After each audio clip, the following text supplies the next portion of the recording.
Alright guys, it's Matt with Grizzly-Outdoors. We're going to be showing the difference in the two different lights. This is the Crimson Trace light guard that I've been carrying. This has been my everyday carry gun lately. It's got some new sights on, we'll go over those in another video. But I want to show the difference in the way it throws the light and how it's used. This is the tlr-1. This is on our bedside gun. I really like this light. It's a little big for concealed carry. It sticks a little too far, and then it's not too bad this way. It's a little fatter than the light guard. Let's see, line them up here. See, it sticks out a little bit more there. I've been tossing around the idea of getting the tlr-3 just for sheet or for holsters and for carry. I'm not sure how that'll work. I do carry inside the waistband and outside. I prefer outside the waistband, but for church and other dress-up occasions, I do inside the waistband just to keep people from knowing I'm carrying, especially when I'm carrying a decent-sized Glock here. So we'll go ahead and shut off the lights in here. I'll get it as dark as I can. It's not nighttime, so it won't be pitch black, but it'll be pretty dark for the camera. And I'll get an idea of the throw of the light. Something to note, there's an on-off switch here, and then the button to engage the light is right down by your trigger. And you can manage it pretty well. I didn't think I'd like this at first, but I've actually forgot it was on at the last class I had with the TLR series of lights. It's a switch, and I do like this too. I mean, I can take my thumb down and momentarily pop it on, or just flip it up and you have it. The advantage of this is it's waterproof, whereas the Crimson Trace is not. That's about the only downside I see to this light for the most part. I would prefer that this wasn't in the grip, but it's doable. But the fact that it's not waterproof is kind of a downside for me, because I like to be out hunting in the rain and everything else too, so I don't want to wreck a light just because it's wet, where these are waterproof. So I may be switching to the tlr-3 eventually. Not sure yet. I've been toying around with that for a couple months now, but I wanted to get this for concealed carry to start with. This may go on my wife's bedside gun so she doesn't have to think about it when she grabs it. We're not sure. We're just still playing around with different options. Whereas this is just a nice bright light. So let's turn off lights and we'll show you the different throw of the lights in comparison.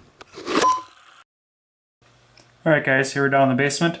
This is a tlr-1 first. They're both safety checked and unloaded. I'll show, I got a backlight here. I'll shut that off in a minute. See the nice beam with the tlr-1. I'll turn that off, and this is the Crimson Trace. It's more of a neutral light. You can see the beam's quite a bit wider on the tlr-1. And it kind of illuminates a big wide area. I'd say almost a 20-foot area you can see. tlr-1, about the same halo around, but then you got the beam in the center up here. Whereas you don't have that with the Crimson Trace. It's very mild. I'll go ahead and turn off the light here, get the full effect. Here's the tlr-1. Very bright, good center beam. I do like that center beam because that's kind of for point shooting. You can see it lines up right in the center of the sight. So you put that beam in the middle of your target, you don't even have to look at your sights. It's almost like having a laser. But you see the halo along the edge here. So you get a nice halo, good beam pattern. I really like the tlr-1's beam pattern. And then the Crimson Trace light guard, it kind of phases out. There's no real definite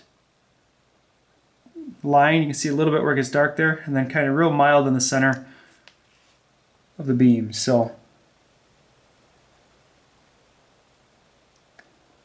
both of them equally effective in a house.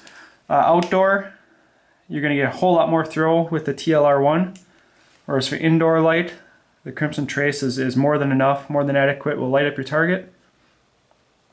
So I hope this helps somebody.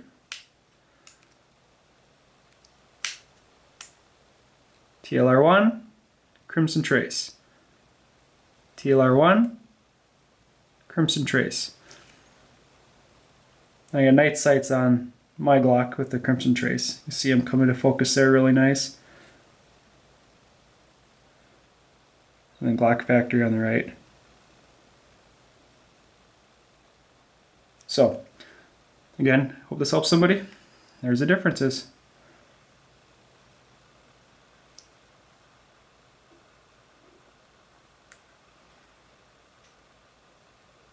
Definite difference, noticeable, but kind of depends what your use is going to be.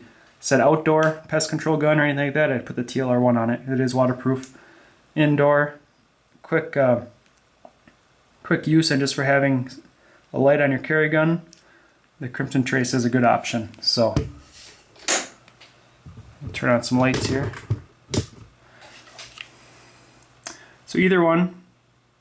I'm curious to see what the tlr-3 is. I know that's a little shorter. I may end up switching on my carry gun to that if it'll conceal decent.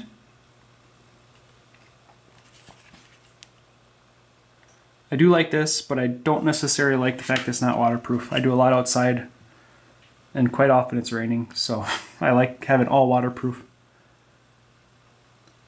But I do like the option of this for, like I said, my wife's gun possibly. So we're kind of toying with that, and for making holsters, so it's good to have just about everyone. And next we'll go over these sights. These are a nice addition. So again, thanks for watching. Hope this doesn't get too long. Have a good afternoon.